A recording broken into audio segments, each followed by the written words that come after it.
คักลายงามลายพี่อยากโทรคอนเฟิร์มว่าพี่มากี่คนนะครับ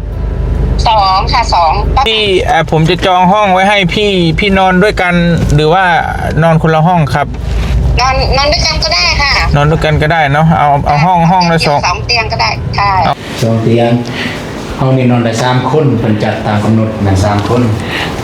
มีในโซนเตียงทองชาแนลเสียงทองนี่กดกระโอเคไม่หรอกนี่คือต้องเดิมต้องเดิมกันเนี่ยตู้ใช้เสื้อผ้ามีอ่างอาบน้ำเรียบร้อยว้าวเดี๋ยวจะอาบแบบนี้แบบอาบน้ำแบบแค่ฝนแบบนี้เดี๋ยวจะอาบแบบน้ำห้วยแบบนี้นี่ปักบัวธรรมดานี่แบบฝนโปรยปลายตอนเช้ามันจะมีคงมาคอกินอาหารอยู่นี่เพิ่นจักว่าย่ำอาหารมาส่งเนาะแม่โอเคงาม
ตัวเป็นอย่างนี้เนาะบรรยากาศ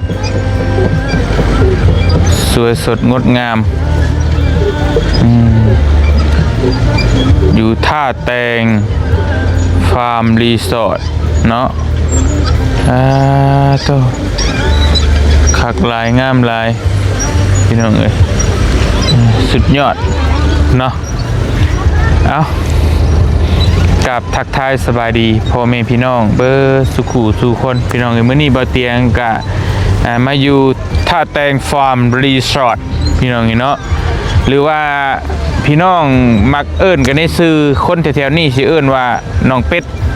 ถ้าว่าน้องเป็ดนั่นเป็นหุ้งนะแต่ว่าชื่อเต็มๆของเพิ่นก็ท่าแตงฟาร์มรีสอร์ทก็คือว่าง่ายคือรีสอร์ทมองพักมองเศร้าหั่นแหละเนาะก็ชื่อว่าฟาร์มนี่มันก็เกี่ยวกับสวนสัตว์แต่ว่ามันบ่มีสัตว์นะมีเด็กๆน้อยๆพี่น้องเนาะรีสอร์ทมองพักมองเศร้าอันนี้ร้านอาหารพี่น้องเป็นศูนย์อาหารและก็อันนี้ก็น้ำน้องที่มองเพิ่นปั่นขี่เป็ดลิ้นนั่นก็ภูเขาพี่น้องภูเขาอ้อมหอบเนาะก็งามได้วิวทิวทัศน์ก็งามบ่เตียงเคยถ่ายคลิปให้พี่น้องเบิ่งหลายเทื่อแล้วอยู่ท่าแตงฟาร์มนี่นะพี่น้องเนาะมื้อนี้บ่เตียงสิมาจองห้องไว้ให้แม่พิมพ์เนาะบ่ฮู้ว่าเราสิมาจักคนสิมา2 คนบัดนี้แหละแต่สิมาจองห้องไว้ให้เพิ่นนะพี่น้องเนาะเพราะว่าทางบ่เตียงก็ยันตอนรับเพิ่นบ่ดีเนี่ยจักสิเฮ็ดแนวใดพี่น้องเนาะก็เลยมาจองห้องไว้วันที่3ที่4นี่แม่เพิ่นสิลงมาพี่แล้วสิให้พาไปแจกเครื่องแจกของเนาะพี่น้องเนาะแล้วบัดนี้เฮาก็ในฐานะเจ้าบ้านแล้วก็ถือว่านับถือเพิ่นเป็นเอื้อยฮักแม่ฮักแต่คนนึงก็เลยอยากมาจองห้องไว้ให้เพิ่นดีๆนี่คักๆนี่เพราะว่ามันโอเคสุดละมองนี่พี่น้องเนาะถ้าสิไปมองอื่นมันก็บ่โอเคปานใดมองนี่คือเงียบสงบบรรยากาศดีสุดครบในที่นี้เนาะที่เดียวพี่น้องเลยซึ่งแม่เพิ่นก็โอ้ซอยทางบ่เตียงก็หลายเนาะแล้วก็ซอยคู่ซอยคนนี่ก็หลายคนทุกคนยากในบ้านเมืองเฮาพี่น้องเอ้ยคือเครื่องของใช้น้องบิวลี่น้องจินนี่ก็สามารถของแม่เพิ่น แล้วก็ไอ้ผู้ใหญ่ได้หลายท่านนี่ซอยก็หลายอยู่แล้วบ่เตียงแทบสิบ่ได้ซื้อสุดให้ลูกเจ้าของนะมีแต่เพิ่นซื้อให้เพราะฉะนั้นเฮาก็พี่น้องเนาะก็อยากต้อนรับเพิ่นดีๆนี่เพิ่นก็บอกอยู่ดอกว่านอนใส่ก็ได้แต่เฮาก็มันบ่คักในใจนะพี่น้องเนาะคือเพิ่นมอบอีหยังให้เฮาก็มีแต่แนวดีๆเนาะเสื้อผ้าหน้าแพรมอบสิ่งของต่างๆวันนี้เฮาก็อยากมอบตอบแทนเพิ่นแบบดีๆแน่จักหน่อยนะพี่น้องเนาะไปเบิ่งห้องนํกันว่าเฮาสิเอาห้องแบบใดไว้ให้เพิ่นพี่น้องเอ้ยผู้ไปทั้งเดี๋ยวบ่เตียงโทรถามเอ้ยเพิ่นก่อนหรือว่าแม่เพิ่นก่อนว่าเพิ่นสิมาจักคนเดี๋ยวคอนเฟิร์มพี่น้องเนาะคอนเฟิร์มให้แน่นอนจะเล็กน้อยมาขี่รถจักรลิ้น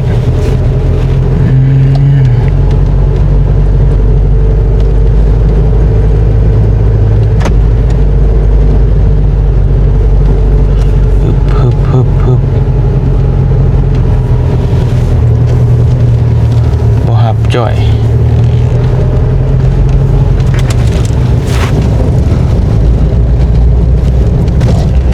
นี่แหละพี่น้องเอ้ยนี่มันเป็นศูนย์อาหารแต่เพิ่นเฮ็ดยังบ่แล้วเนาะเพิ่นเฮ็ดยังบ่แล้วนี่มากินข้าวอยู่นี่บ่เลยบ่เตียงเคยมานอนฟรีอยู่เทื่อนึง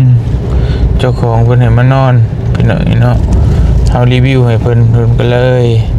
ให้มานอนอยู่นี่แหละ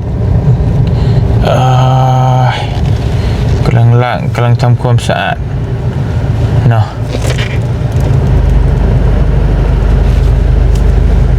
สวัสดีครับพี่พิมพ์ค่ะสวัสดีค่ะรบกวนไหมครับอ๋อไม่ค่ะจะแป๊บนึงได้ค่ะอ๋อผมอยากถามนิดนึงว่าพี่อยากโทรคอนเฟิร์มว่าพี่มากี่คนนะครับ2ค่ะ2ป้าเพนแม่เพน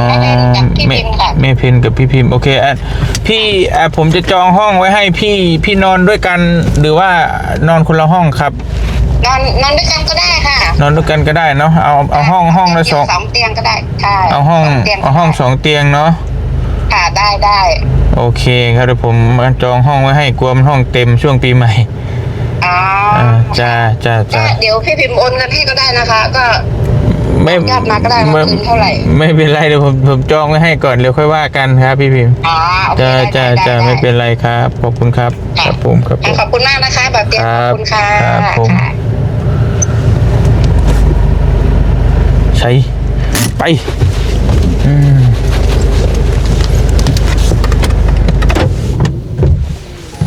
ไปสบายดีเด้อสบายดีเอ้าคือมาอยู่พี่ย้ายแล้วฮะเลิกเฮ็ด YouTube แล้วเอาดีๆที่ว่าเป็นพนักงานตอนหับคือเก่าบ่เด้อขี้ฮอดเป็ดบ่เด้อประโยคได้พี่น้องเอ้ยที่จริงกันนัดกันแหละประตูนแล่นเข้ามาก่อนเนาะสบายดีเพิ่นว่ามีอยู่บ่โดยมีอยู่แต่ไปเบิ่งแล้วกันไปเบิ่งเอานั่นไปเบิ่งห้องได้บ่ได้ไปเดี๋ยวเบิ่งห้องจักเล็กจักน้อยแล้วเฮาสิเอาห้องประมาณใดให้เพิ่นแต่บ่เตียงโทรถามเพิ่นแล้วเมื่อกี้นี้ว่าห้องเดียวก็เอา2เตียงก็ได้2เตียงพอดีได้เดี๋ยวน้องก็2เตียงไปเอาไปเบิ่งได้บ่ได้ไปพี่น้องเอ้ยไปบ่มีรถเที่ยวที่นอตูนมีรถเที่ยวอยู่บ่นะน่าจะมีอยู่เด้มีแต่สิเอาไปลบนะไปลบกันจอดอยู่นี่ก็ได้โอเคจอดอยู่เทิงบ่ไปพี่น้องเห็นเนาะผู้จัดการตูนกำลังสิพาไปเลาะเบิ่งคิดทอดสมัยเป็นผู้จัดการตะกี้คิดทอดสมัยเป็นผู้จัดการอยู่นี่ตอนนี้ได้เป็นยังตอนนี้ผู้จัดเก็บเอาไปเก็บไปเมียดเก็บไปทิ้งไปทางทิ้งนะโอ้ยเนาะห้องแบบนี้เนี่ยมันเป็นได้นี่ห้องแบบนี้เป็นเตียงเดียวเนาะโอ้เสียดายพี่น้องเอ้ยมันบ่เป็น2เตียงจะอยู่โซนนี้อันนี้ก็2เตียงนี่อันนี้ในห้องคือกันเป็นห้องนี้เลยต่างจากเตียงมันซื่อบ่แม่น2เตียงติเตียงต่างจากเตียงมันซื่อห้องแบบคือกันเลย แต่มีสองเตียงเหมือนอยู่เทิงเนาะ เหลืออยู่เทิง บ่หิมน้ำอีก เพื่อเพิ่นก็อยากอยู่ริมหน้า แม่น คงก็ยังอยู่คงเด้เหลือยัง เด้มีหงมีหยัง ใหญ่ก็ได้ดูกัน พี่น้องงามบ่เตียงก็เคยมาพักหลายเทื่อแล้วแถวนี้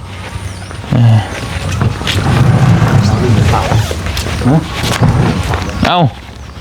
มา ทางกันได้เด้เมียนไปเคาน์เตอร์เลยดิจะหน่อยคนมาท่ามาว่าได้เก็บไว้อยู่นี่เด้อ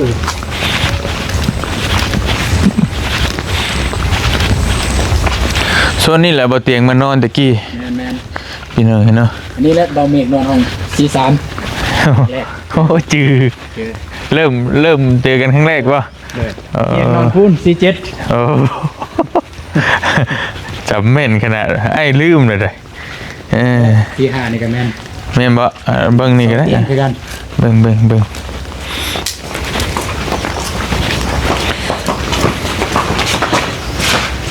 พนักงานเก่า เพิ่นก็ จนอยู่ในดนเลยจนแสดงบำนาญเลยขาเลย ฮะ แม่นสิหามีเขีย มื้อนี้บ่ แม่น เป็นเขาแล้วฮะ แต่ว่าบ่แขกขององค์การอาหารโลกอะนะ เป็นเขาแล้วบ่ แม่นส่วนนี้มีห้องน้องว่าพี่สิอกแล้วลง ตัวใดบ่มีก็ได้นะเบิ่งนะเพราะว่าเขาสิเอาพุ่นวันที่3เนาะ แม่น ที่3ที่4ประมาณนั้นแหละ บ้านวันที่4นี่แหละวันที่3นี่จักเบิ่งบ่ทัน โอ้น้องก็ได้ประสานหาอยู่เพิ่น อืม ถ้าว่าสิมันวันจะคืนเพิ่นว่าแล้วแต่ไอ้เตียงเพิ่นว่า ถอดลองเกิบก่อนมาพี่น้องเนาะมาเบิ่งห้องนำกัน บรรยากาศเก่าๆมาตรงนี้มาในฐานะแข แขก นะ อ่า มาในนามแขกเนี่ยแบบย่างใดก็ได้ นี่พี่น้องเนาะประมาณนี้ สองเตียงห้องนี้นอนได้3คนเพิ่นจัดตามกำหนดนั่น3คนเตียงนี้ให้2เตียงนี้นึง แต่เรามา2คนเนาะ กันมา2คนก็นอนได้คือกัน แต่บุคักปานใดเนาะทีวีมันคือมีแต่แม่งกีตาร์ค่อย ได้อยู่ เอาแม่นบ่ ไม่เปิดเด้ โอ้ในนั้นบ่ ได้ ใส่เอาดีๆสิวะนี่จะเฮ็ดเสียชื่อแม่เออ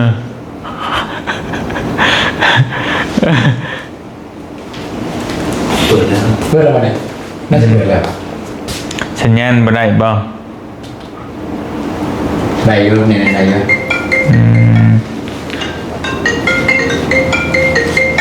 เด้ เราเจ็บตัวหน่อยนะไปเลย หับเลยตามสบาย ฮัลโหลสบายดี เสียงตัวแต่ YouTube มันจะเป็นรายการ เอาเข้า YouTube ก็ได้ลองเบิ่งก็ได้ อยู่ท่าแดงฟาร์มรีสอร์ทอยู่ท่าแดงฟาร์มรีสอร์ท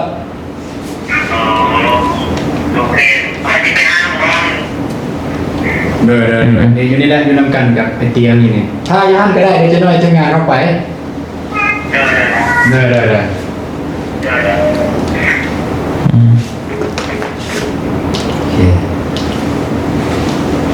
เด้พี่น้องได้อันนี้ ได้ ว้าว หรือว่าเพิ่นอยากเบิ่งทีมงานเฮา พิมพ์ชื่อ เราเพิ่นอยากเบิ่งทีมงานเฮาบ่สิ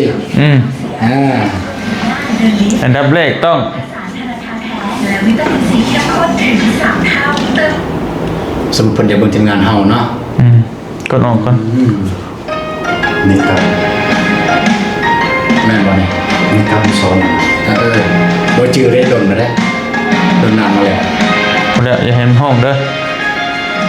ไปนะ ใช่เบิ่งเลยบ่ได้ใส่ ว่าออกก็ได้ที่นี่ ค้นหา เตียงทองชาแนลเ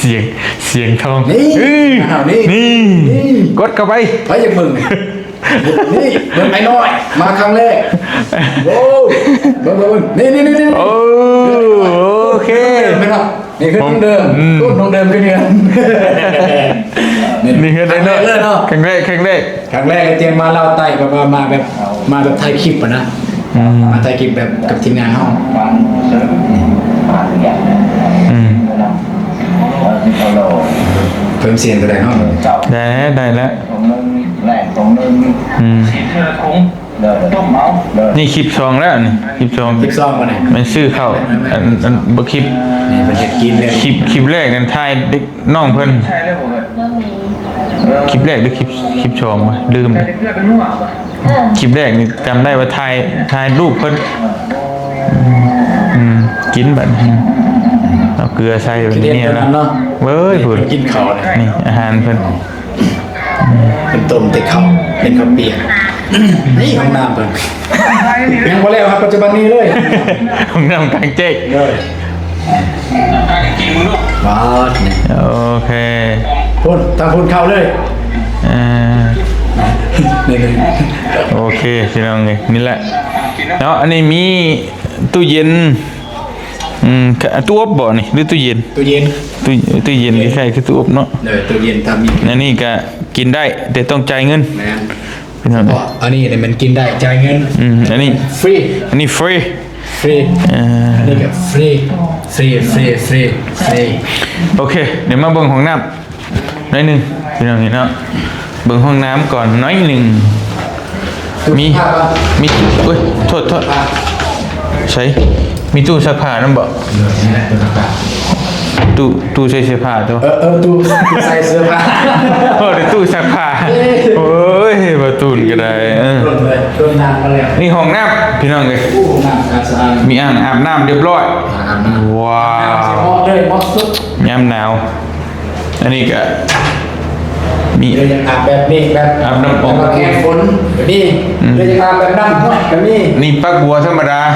อันนี้แบบฝนโปรยปลาย แมน รีวิวให้คักท็อป บอลนั้น แต่งหน้าแต่งตาเสริมความงามโอเค ได้เป่าพรมมี มาพี่น้องไอ้บ้านนี่ใส่ เราเจ็บร้อนนะตอนนี้เนาะ ฮะ เราเจ็บ เดี๋ยวนี้เลย อันนี้มองนั่งชมวิว นะมึงนั่ง เบิ่งหานเบิ่งโฮม จิบกาแฟ โดย ชมวิวเลยเพิ่นวิวตอนเช้ามันจะมีคงมาคอกินอาหารอยู่นี่ เพิ่นจักว่าย่ำอาหารมาส่งเนาะ แมน โอเค งามพี่น้องเอ้ย ถ้ามาถึกยามกับตอนเช้ามันจะมีทะเลหมอกนั่นนี่ทะเลหมอกนี่ อันยามนี่อาจไอ้คิดว่าอาจจะเปอร์เซ็นต์สูงได้เพราะเป็นช่วงยามหนาวเลยอาจจะบางมื้ออาจจะมีเนาะโอเคได้ละมันนี่ก็มองนั่งกินข้าวแบบกินข้าวแบบบรรยากาศธรรมชาตินะพี่น้องนี่เนาะธรรมชาติถ้ามา4คนกับผู้หนึงนั่งลุม นั่งแนวนี้แล้วคนหนึ่ง นั่งไม่ทัน ขอกินข้าว แม่ขอกินข้าว โอเคได้แล้วอ่ะพี่น้องได้แล้วนี่แหละห้องประมาณนี้เดี๋ยวถ่ายช่วงให้เมย์เพิ่นเบิ่งก่อนเนาะพี่น้องเลย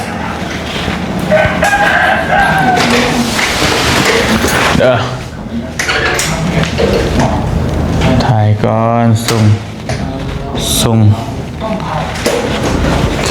อเคไป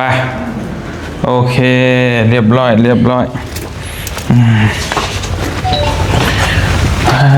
เอาห้องนี้แหละเนาะห้องใดก็ได้ ห้องใดก็ได้ ห้อง เขาจะเป็นแบบว่า โอ้โห หรือว่าพนักงานเก่า โอเค เบิดแต่เนาะบ่ทันลืมเนาะ ยังเดียว ยังได้ โอเคมีแต่ว่าเอาห้องใดก็ได้เด้อเด้อ เฮาล็อกมาหาแม่น2 4 5 เอาลงมาโดยเอาห้องสี่หาเนาะแต่ว่าแบบเดียวกัน แม่นแล้วเดียวกัน ระบบเดียวกันพี่น้องเลยโอเคเสาไว้ให้เพื่อนพอได้นอนพี่น้องเลยเนาะคืนหนึ่งจะตกอยู่เท่าไหรก่อน ตัวนี้บอกจะถืออยู่ราคา1,250,000 1,250,000พัน จะเอาลายมือสิลองคอส่วนหลุดน้ำเพิ่นเบิ่งสิเอาหน้า พนักงานเก่าไปขอ แบกหน้าไปขอ แม่นเอาแบกหน้าพนักงานเก่าไปขอ โอเค ข ได้ อได้นะเรื่อยนะ ได้สิ5,000 10,000ก็เอา โดย โอเค พันเก่าก็ต้องเป็นรุด โอเคเอาขอบใจหลายเดี๋ยวอันนั้นเราก็ได้พี่น้องนี่เนาะเดี๋ยวจะคุยกับประตูนเพราะว่าทางอ้ายเพิ่นก็มีเวียกมีงานเฮ็ดเนาะ แมน คุยกับพนักงานเก่าก็ได้ดอก ที่จริงนี่น้องพามาเองก็ได้ แต่ว่ามันสียานสีมันบ่งามเจ้าของเพิ่นสิเบิ่งว่าเอ้าพนักงานคือแบบปล่อยปละละเลยแบบนี้แมนยูเฮาเป็นพนักงานเก่าแต่แบบบ่ได้เป็นแล้วเด้ แม่นมันบ่ได้อยู่ในสังกัดแหละ แม่น นอกระบบล่ะ โดย โอเคพี่น้องเนาะก็คืนหนึงก็เฉลี่ยประมาณ 2,000 บาทซะแบบเอาง่ายๆก็ประมาณ 1,800 1,900นี่แหละ 1,900ถ้าตีเรทเงินขึ้นเงินลงก็ประมาณ 2,000 บาทแต่ก็บ่เป็นหยังดอกเนาะก็พี่น้องเห็นดนๆเพิ่นมาเยี่ยมเทื่อนึงพี่น้องเนาะก็จังว่ากันอีกเทื่อนึงโตเซาไว้ให้ทางเมย์เพิ่นเนาะเพราะว่าเขตนี่ก็มีแต่ซ้ำนี่ได้พี่น้องเนาะที่ว่ามันโอเคนี่แต่ว่าอยู่ในเมืองแถวบ่เตียงพักกะคืนหนึง 200-300 บาทแต่มันก็บ่อยากงามมันก็โอเคอยู่ดอกเพราะนอนได้อยู่แต่วิวมันบ่ได้มันก็บ่มีอาหารเช้าบ่มีหยังหั่นนะ เป็นสำหรับเฮาดอก เนี่ยเฮาก็นอนได้อยู่แต่ว่าแบบเมย์เพิ่นมาเยี่ยมเทื่อนึงหั่นนะจักปีใดเพิ่นสิมาอีกเนาะเฮาก็อยากเช่าให้เพิ่นมองอยู่มองคักๆแน่พี่น้องเอ้ยเอาละสำหรับมื้อนี้ก็เดี๋ยวบ่เตียงสิขอตัวเดินทางเนาะกลับไปลุยเวียกด้วยงานต่อก่อนพี่น้องเอ้ยมาจองห้องให้เมย์เพิ่นเนาะพี่น้องเนาะก็จักเพิ่นสิมาจักมื้อก็ยังบ่ฮู้แต่ว่าเพิ่นว่าสิมาเว้ากับบ่เตียงมาวันที่3สิกลับวันที่8ก็สิประมาณ5มื้อ จองเพื่อแล้ว แม่นสิอยู่บ้านบ่เตียงหั่นประมาณอาจจะคืนนึงเพราะว่าเพิ่นข้ามมาวันที่3อาจจะบ่ได้ลงมาเลยหั่นนะเพราะว่าก็ต้องอยู่บ้านหั่นอีกเพื่อที่เตรียมเครื่องเตรียมของเนาะเฮาก็ยังว่าบ่ได้พี่น้องแต่ว่าที่แน่ๆอาจจะเป็นวันที่4ซะสมมุติว่า ที่จะได้ลงมา วันที่4พักวันที่4นะแต่วันที่4ที่5หรือว่าที่5ที่6นี่แหละแถวๆนี้แต่หลังจากหันแล้วเฮาก็บ่ฮู้ว่าเฮาสิเดินไปแบบใดต่อก็จังว่าถามเพิ่นอีกเทื่อนึงเนาะพี่น้องเอ้ยบัดตาบ่เตียงกลับไปสู่เวียกสู่งานต่อก่อนเนาะผู้ใดมีความคิดเห็นจังใด